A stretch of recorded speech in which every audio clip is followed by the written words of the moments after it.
Hello my friends, Fairy Dazzle here. In my earthly home next to the forest at Bear Mountain, I am here to read to you a story titled Acceptance. I wrote it a number of years ago. It was inspired by a relationship that I had with my principal at the time. We got along, and yet we did have our spicy moments, and at times we just seemed like we were from different planets in trying to come to a mutual understanding. We did, when all is said and done, end up with a collegial, happy relationship. But through our ups and downs, this story was inspired. I since shared it with her, and we had a good chuckle about it. It's titled Acceptance. A lot of the words are written with alliteration, A sounds, and starting with the consonant of A. So you can listen carefully. As such, because of that, the vocabulary is rich, and you'll find some of the words kind of tough. So you might have to ask about the meaning, or you might figure it out with the story. Acceptance. Destiny has a strange way of uniting kindred souls, especially when they feel alone and in a very dark hole. All that is needed is a sense of resolve and a deep, heartfelt yelp. The universe will provide inspiration and a hand of help.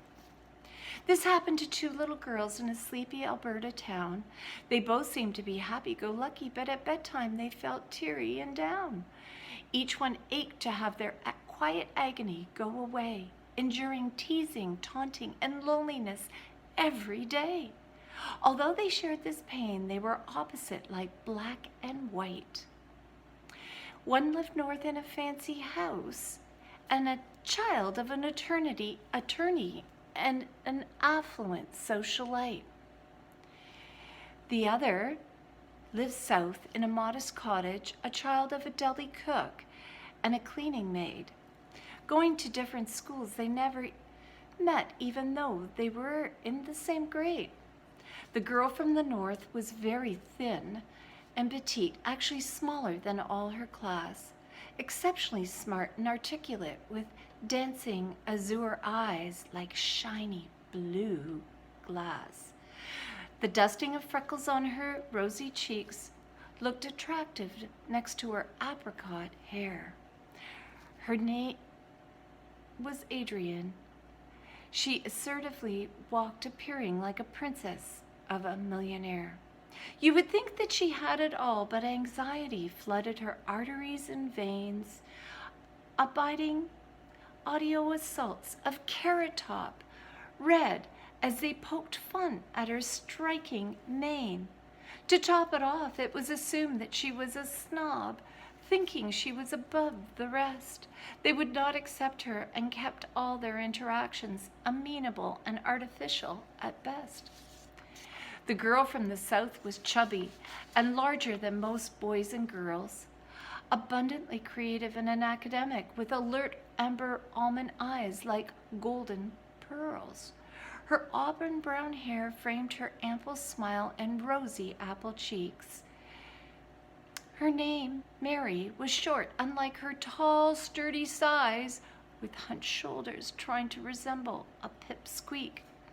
You would think that her quiet, unassuming persona would not antagonize an aunt, but we all know that bullies are attracted to anyone who is atypical and sees things from another slant. So Mary would get called all kinds of names like giant, weird, and fat. She worked at avoiding the aggressors and learned to become ambivalent, abstaining from any chit-chat. One cool autumn morn, the sky was ablaze with an incredible pink sunrise. Both girls left home to walk to school, taking deep breaths, looking for strength with downcast eyes. Adrian did walk south, while Mary walked north, heading to their schools at the same intersection. They reached the park down the street, both approaching in opposite directions. Lo and behold, two gangs huddled, anticipating an ambush on that fateful morn, each ready to abruptly and aggressively accost their prey without any warn. They watched behind large trees, waiting for the perfect time, while Adrian and Mary approached each other, unaware of the hiding partners in crime. Astonished by the abrupt descent of the tyrants, both Adrian and Mary were in shock. They walked backwards, bumping into each other, absorbing the aggravating mock. Remember I mentioned that destiny has a way of uniting kindred souls? Well, that gentle crash did ignite a passion and an alliance with these two slow-burning coals. Instead of thinking about themselves as they immediately turned to the other, protective anger did swell as if they were united like a sister or a brother. Mary turned to the private school gang and demanded, "Back off! Leave her alone! You have no right to abuse or attack her. She's no one's stepping stone." The other public school gang chimed in, trying to intimidate and put Mary in her place.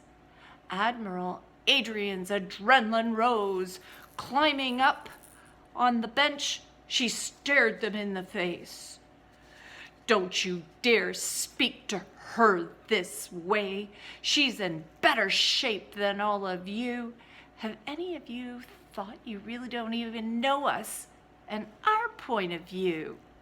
Adrian kept standing on the bench, arm around Mary, who was by her side. The two formed an anchored alliance, admiration and affinity like a riptide. Thick silence was shattered as one swaggering tough girl gave a nervous cough. Okay, you know, it's pretty impressive to see your courage. Neither of you were put off. The rest of the girls nodded their heads and looked like they were deep in thought. Another spoke up and said, "I think we need to make an about face. We've been caught. We always talk about being heard and having empathy shown to us. Look, we are like hypocrites. We need to get to know these girls, share, and discuss." A third one stepped up, acknowledging how the girls had the courage to defend each other. "You know, these two are the kinds of friends who stand by you, just like your mother. Let's be open and accept them, showing encouragement, support, and respect. We also need to say sorry and hope they will forgive so we can move on and connect." Needless to say, all the girls apologized, each feeling better in the heart and mind. They walked Adrian and Mary to school, smiling and waving, leaving the problem behind. They learned that Adrian was no snob. She loved to talk and share. Mary was gentle and offered solutions with artsy fun and flair. As they walked away, Adrian gave Mary a big, lashy wink. She whispered to her, "Come to my house after school. We'll have a soft drink." So from that day on, they always absolved, advocated with acknowledgement and affection. They celebrated their differences and developed a win-win connection.